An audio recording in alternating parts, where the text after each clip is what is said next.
Assalamualaikum warahmatullahi wabarakatuh. A'udzubillahi minasyaitonirrajim.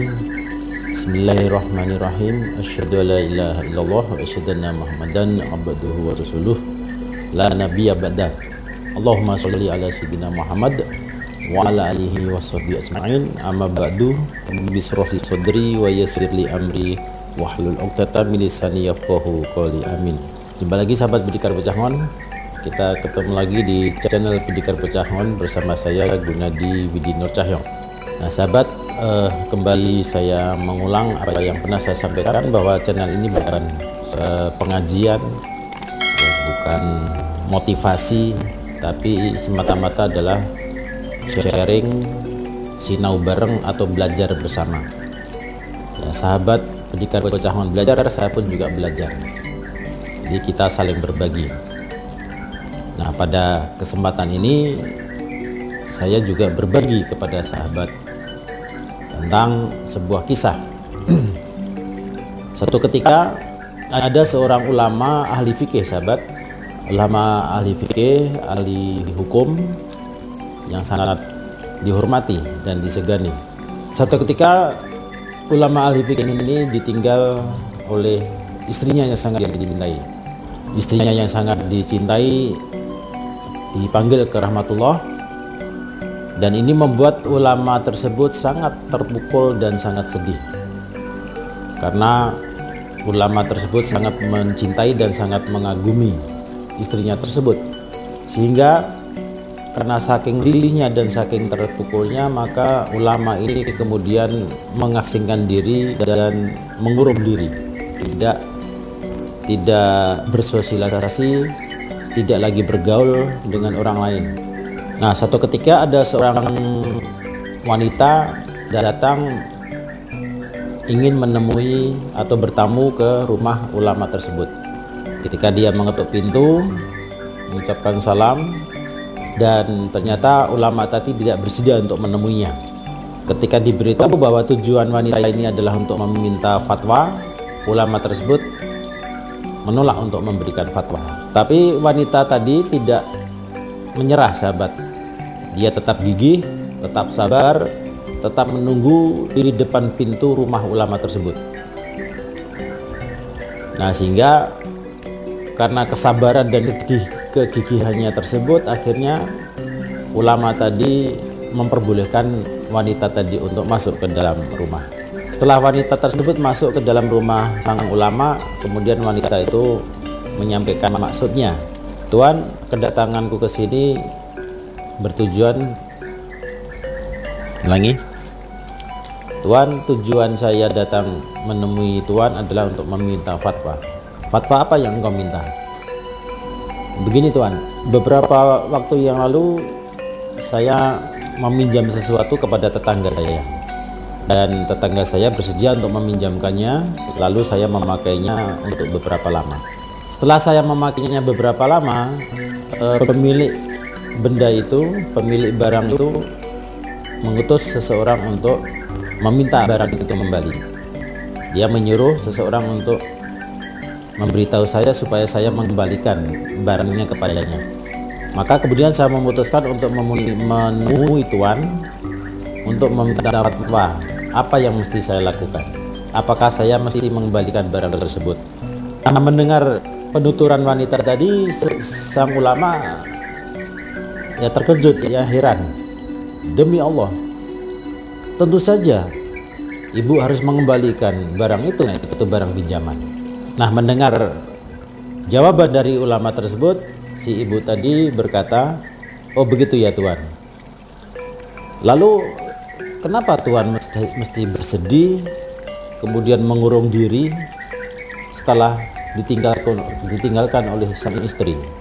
Bukankah istri tuan adalah pinjaman yang Allah berikan kepada tuan, dan sekarang Allah berkehendak untuk meminta kembali istri tuan?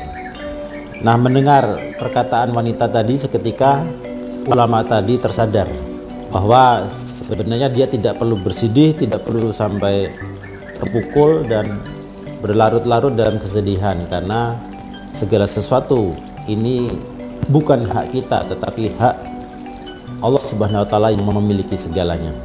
Nah, sahabat pendengar Bacangon, dari kisah ini kita dengan mudah dapat mengambil suatu pelajaran bahwa apa yang dikisahkan wanita tadi ini merupakan suatu perumpamaan, bahwa wanita tadi menceritakan itu, meminjam sesuatu itu adalah perumpamaan ulama tersebut yang kehilangan istrinya, bahwa istrinya itu juga adalah bukan hak ulama tersebut, tapi itu adalah hak Allah yang suatu saat akan Allah ambil kembali. Sampai di sini kita bisa dengan mudah memahami maksud dan tujuan wanita tadi adalah untuk memberi kesadaran supaya tidak berlarut-larut dalam kesedihan. Nah, namun sahabat, ada sisi lain yang menarik untuk kita bahas, ya, selain hikmah bahwa kita tidak perlu berlarut-larut dengan kesedihan ketika kehilangan sesuatu atau seseorang, tetapi juga kita bisa mengambil suatu pelajaran dari apa yang dilakukan wanita tadi, karena wanita tadi paham bahwa orang yang mau dia temui itu adalah seorang ulama, dan wanita tadi bermaksud untuk memberikan saran atau menyadarkan ulama itu supaya tidak bersedih berkepanjangan. Tapi dia menyadari bahwa wanita tadi merasa segan untuk menasihati seorang ulama. Ibu tadi dalam posisi sebagai orang biasa yang harus menasihati seorang yang berilmu. Ini adalah sesuatu yang sepertinya kurang etis menurut wanita tadi. Ya, siapalah saya menasihati seorang ulama? Ya, bukan pada tempatnya, atau malah bisa dibilang kurang ajar. Seperti kalau seorang orang muda yang menasihati orang tua, wajarnya orang tua yang menasihati anak muda. Tapi kalau anak muda menasihati orang tua, ini kan tidak etis. Ya, atau orang biasa yang menasihati seorang guru atau seorang ulama. Maka apa yang dilakukan wanita tadi adalah suatu strategi bagaimana dia memberikan saran, bagaimana wanita itu memberikan nasihat, tetapi tidak seperti sedang memberi nasihat, sehingga wanita tadi memposisikan dirinya sebagai orang yang meminta fatwa, sehingga wanita tadi memposisikan dirinya bukan seperti orang yang memberikan nasihat, tetapi memposisikan diri sebagai orang yang meminta fatwa. Kalau orang biasa minta fatwa kepada seorang ulama, ini adalah hal yang biasa. Kelihatannya tidak sedang memberi nasihat. Ya, berbeda kalau yang memberitahu ulama ini adalah gurunya yang lebih tinggi ilmunya, beri nasihat, itu wajar. Tapi seseorang yang bukan seorang ulama, bukan seorang guru, kok memberi nasihat kepada seorang ulama, ini adalah hal yang kurang etis. Maka wanita tadi membuat suatu strategi bagaimana memberitahu ulama tersebut, menyadarkan ulama tersebut, tapi tidak terlihat seperti sedang menasihati. Maka wanita tadi membuat perumpamaan cerita bahwa dia meminjam sesuatu dan bermaksud untuk meminta fatwa, sehingga ketika ulama tadi memberikan jawaban terhadap fatwa tersebut, maka ulama tadi dengan sendirinya menyadari sendiri karena apa yang dia katakan tidak sesuai dengan apa yang dia lakukan. Akhirnya dia menyadari sendiri, oh ya, istriku ini adalah titipan dari Allah. Karena dia titipan, maka satu saat akan diambil lagi oleh pemiliknya. Maka tanpa wanita tadi memberikan nasihat, sang ulama menyadari sendiri dari kata-katanya yang diucapkan itu, bahwa apa yang dia lakukan adalah tidak sesuai dengan yang dia katakan. Nah, sahabat, Ini adalah salah satu contoh bagaimana menjaga etika ketika kita memberikan saran atau nasihat atau mengingatkan orang lain. Memang kita disarankan untuk saling mengingatkan, memberikan masukan, memberikan saran, tapi kita harus lihat juga siapa orang yang kita kasih saran, siapa orang yang kita kasih nasihat. Apakah dia lebih tua dari kita atau lebih muda usianya dari kita? Apakah ilmunya lebih tinggi dari kita atau mungkin kita yang lebih ilmunya dari dia? Nah, sehingga kita perlu kearifan.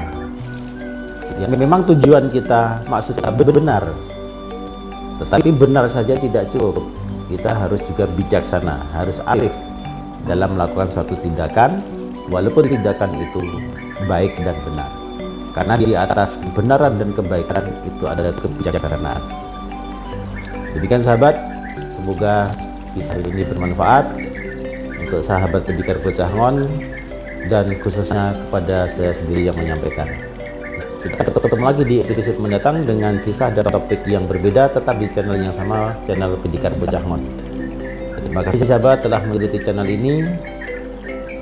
Mohon doa sahabat semuanya dan mohon dukungannya, semoga channel Pendikar Bocahngon bisa terus berkembang dan terus bisa memberikan manfaat bagi para viewer, para subscriber dimanapun berada.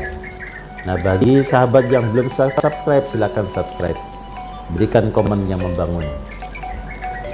Saya akhiri perjumpaan pada episode ini. Assalamualaikum warahmatullahi wabarakatuh. Salam Bocahngon.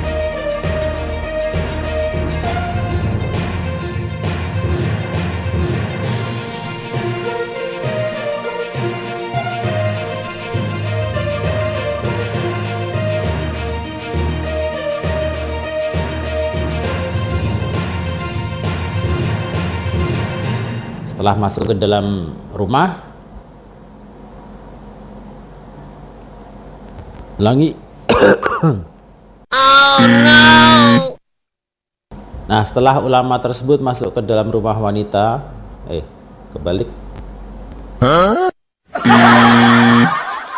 Nah, sahabat belajar